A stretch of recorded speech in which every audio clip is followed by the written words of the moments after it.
Hello बच्चों, welcome back to my channel. आप लोगों की बिजनेस रेगुलेटरी फ्रेमवर्क की क्लासेस स्टार्ट हो गई थी। इससे पहले मैंने 2 वीडियो अपलोड करी हैं इस पर।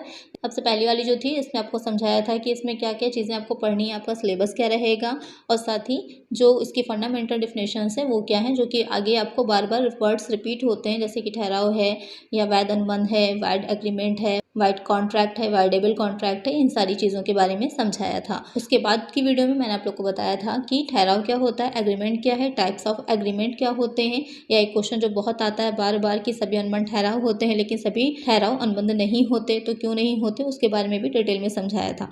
आज हम पढ़ेंगे कि जो व्यर्थ एवं अवैध ठहराव होते हैं उसमें अंतर क्या है, difference between valid and illegal agreement, और साथ ही difference between valid agreement and voidable agreement. इसके अलावा difference between contract and agreement, अनुबंध और ठहराव के बीच में अंतर क्या होता है, ये आज की वीडियो में हम पढ़ेंगे।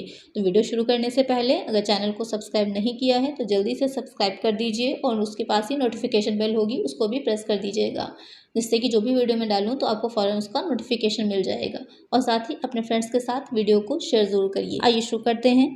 तो सबसे पहले जो डिफरेंस हम पढ़ेंगे, व्यर्थ एवं अवैध ठहराव में अंतर, difference between valid and illegal agreement. तो सबसे पहले जो इसमें हम बेस लेते हैं, बेसिस ऑफ डिफरेंसेस, तो उसमें पहला हो जाएगा मीनिंग, कि क्या मीनिंग होती है, किस बेस पर उसको हम अलग अलग करते हैं। तो मीनिंग जो कि वैलिड एग्रीमेंट की होती है, व्यर्थ ठहराव की होगी, उसमें क्या हो जाएगा कि ऐसे सारे एग्रीमेंट जो कि कानून के जो लॉ के द्वारा क्या होंगे, इन्फोर्सेबल नहीं होंगे, प्रवर्तनीय नहीं कराए जा सकते, वो सब क्या हो जाते हैं, व्यर्थ ठहराव हो जाते हैं। और वो सारे एग्रीमेंट, वो सारे ठहराव या वो कार्य करने के लिए ठहराव जिसे कि कानून जो है अनुमति नहीं दे रहा है करने की, वो हो जाते हैं अवैध ठहराव यानी कि इलीगल एग्रीमेंट। उसके बाद नेक्स्ट आ जाता है कि स्कोप यानी कि क्षेत्र। तो जो वाइड एग्रीमेंट होता है, जो व्यर्थ ठहराव होते हैं, तो उसका क्षेत्र व्यापक होगा, यानी कि जो भी व्यर्थ ठहराव होते हैं सभी अवैध हों ऐसा ज़रूरी नहीं होगा, लेकिन जो अवैध ठहराव होता है, लीगल एग्रीमेंट होते हैं, वो सारे ही क्या हो जाएंगे, व्यर्थ ही माने जाते हैं। तो इसका क्षेत्र क्या होगा, इसका स्कोप क्या हो जाता है, कम व्यापक होता है।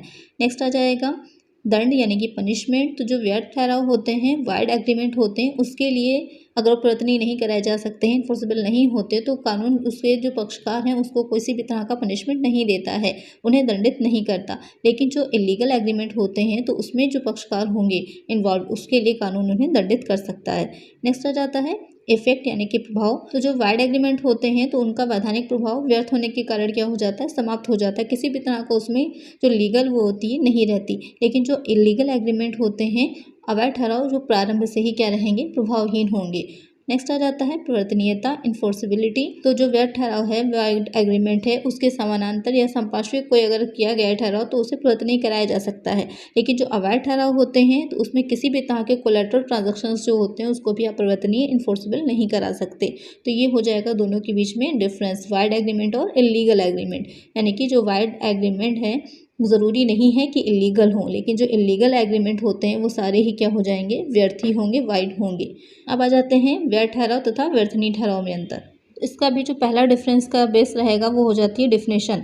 तो वाइड एग्रीमेंट की वही रहेगी जिसे भी किसी लॉ के द्वारा, किसी भी लॉ के माध्यम से इन्फोर्सेबल, प्रवर्तनीय नहीं कराया जा सकता, वो व्यर्थ हो जाएगा। और जो व्यर्थनीय होगा, तो व्यर्थनीय में क्या रहता है कि 2 पक्षकार जो होते हैं, तो एक या एक से अधिक पक्षकारों की पार्टीज की जो इच्छा पर वो प्रवर्तनीय होता है, लेकिन दूसरे पक्षकार की इच्छा पर प्रवर्तनीय नहीं होगा, तो वो क्या कहलाते हैं, व्यर्थनीय कहलाते हैं, वाइडेबल एग्रीमेंट होते हैं। पहले ही आपको मैंने इसकी जो डिफिनेशन समझाई थी फंडामेंटल, वहाँ पर डिटेल में समझाया है। अगर आपने वो वीडियो नहीं देखी है तो पहले जाकर वो देख लीजिए, तो आपको यहाँ पर आसानी से डिफरेंस समझ में आ जाएगा। नेक्स्ट पॉइंट रहेगा वैधता की अवधि, पीरियड ऑफ लीगलिटी।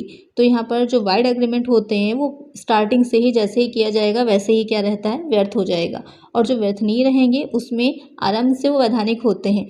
अगर एक्सेप्टेंस अगर कपट के द्वारा, मिथ्या वर्णन के द्वारा, फ्रॉड के द्वारा ली जा रही होती है, तो वहाँ पर जो पीड़ित पक्षकार होता है, जिस पार्टी को नुकसान हुआ है, वो चाहे तो उसे व्यर्थनीय करा सकता है ठहराव को। तो तब तक वो ठहराव क्या रहेगा, वैधानिक रहेगा। अगर पीड़ित पक्षकार चाहता है तो वो उसे व्यर्थनीय करवा सकता है। और जो व्यर्थ रहेंगे तो क्या होगा, वो आरंभ से ही, जब से ही किया गया तब से ही क्या रहेगा, व्यर्थ ही रहेगा। नेक्स्ट आ जाता है अधिकार का हस्तांतरण, ट्रांसफर ऑफ राइट्स। तो व्यर्थ ठहराव में क्या रहेगा, जो भी वस्तु प्राप्त हुई है उसे किसी अन्य पक्षकार को हस्तांतरित किया जा सकता है। लेकिन जो व्यर्थनीय ठहराव होते हैं उसमें क्या रहेगा, जो थर्ड पार्टी होती है उसको उस वस्तु पर उचित अधिकार प्राप्त हो जाता है, तो उसे वहाँ पर हस्तांतरित किया जा सकता है।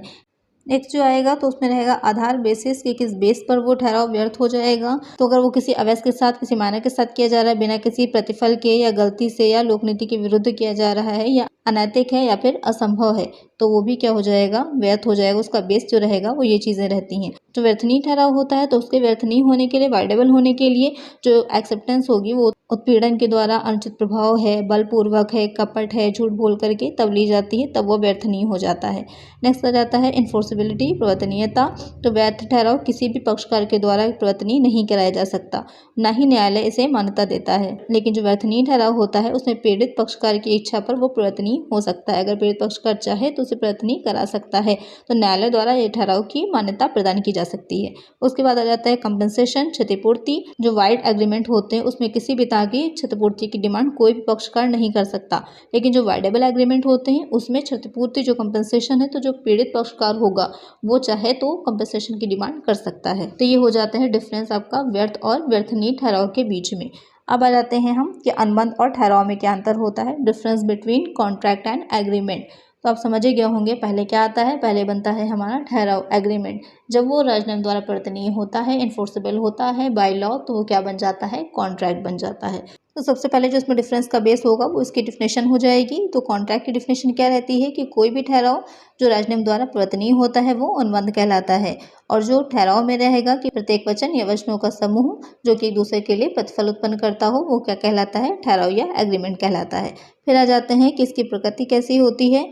तो जो अनुबंध होगा वो केवल वैध होते हैं, तो वही ठहराव जो वैध होंगे वही जो है प्रवर्तनीय कराए जा सकते हैं और वो अनुबंध बनते हैं। तो ठहराव होंगे वैधानिक और अवैधानिक दोनों ही प्रकार के हो सकते हैं। वैधानिक होते हैं तो प्रवर्तनीय होके अनुबंध बन जाते हैं, अवैधानिक होंगे तो क्या हो जाते हैं, व्यर्थ हो जाते हैं। नेक्स्ट आ जाता है क्षेत्र या फिर स्कोप। तो अनुबंध जो होता है उसका क्षेत्र सीमित होता है क्योंकि उसमें सिर्फ वैध ठहराव को ही शामिल किया जाएगा। लेकिन जो ठहराव होता है, एग्रीमेंट होता है, उसका क्षेत्र क्या हो जाएगा, विस्तृत हो जाएगा, व्यापक हो जाएगा। फिर आ जाते हैं प्रभाव या फिर इफेक्ट। तो इफेक्ट में रहता है कि जो अनुबंध होगा, कॉन्ट्रैक्ट होगा, उसे लॉ के द्वारा इन्फोर्सेबल कराया जा सकता है, प्रवर्तनीय कराया जा सकता है। और जो ठहराव होते हैं उसका प्रवर्तनीय होना आवश्यक नहीं है, हो सकता है प्रवर्तनीय हो या फिर ना हो। इसी बेस पर वो पॉइंट आ जाता है आपका कि सभी अनुबंध ठहराव होते हैं लेकिन सभी ठहराव क्या होते हैं, अनुबंध नहीं बनते। इसको डिटेल में मैंने इससे पहले की वीडियो में समझाया हुआ है, वहाँ पर आप अच्छे से डिटेल में उसे समझ लीजिए। उसके बाद आ जाता है आधार किस बेस पर होता है। तो अनुबंध का आधार क्या रहेगा, ठहराव होता है, और ठहराव का आधार क्या हो जाता है, प्रस्ताव एवं स्वीकृति। ये चीज़ ध्यान रखिएगा, एमसीक्यूज अगर एग्जाम हो रहा है आपका तो वहाँ पर ये पूछ सकता है कि अनुबंध का आधार क्या होता है, वो ठहराव हो जाएगा, और जो ठहराव होगा उसका आधार क्या हो जाएगा, प्रस्ताव तथा स्वीकृति होता है। तो ये हो गया डिफरेंस आपका अनुबंध और ठहराव के बीच में, difference between contract and agreement. इसको अच्छे से समझ लीजिए, एग्जाम में पूछ सकता है। अगर आपका डिस्क्रिप्टिव पेपर हो रहा है तो कोई भी इसका डिफरेंस या अंतर पूछ सकता है आपसे, तो वहाँ पर आपको क्लियर रहेगा। नेक्स्ट वीडियो में हम पढ़ेंगे कि अनुबंध क्या है, कॉन्ट्रैक्ट क्या है, उसकी meaning, definition and essentials of a valid contract. तो नेक्स्ट वीडियो में अनुबंध का अर्थ, परिभाषा एवं वैध अनुबंध के आवश्यक लक्षण क्या होते हैं, ये हम पढ़ेंगे।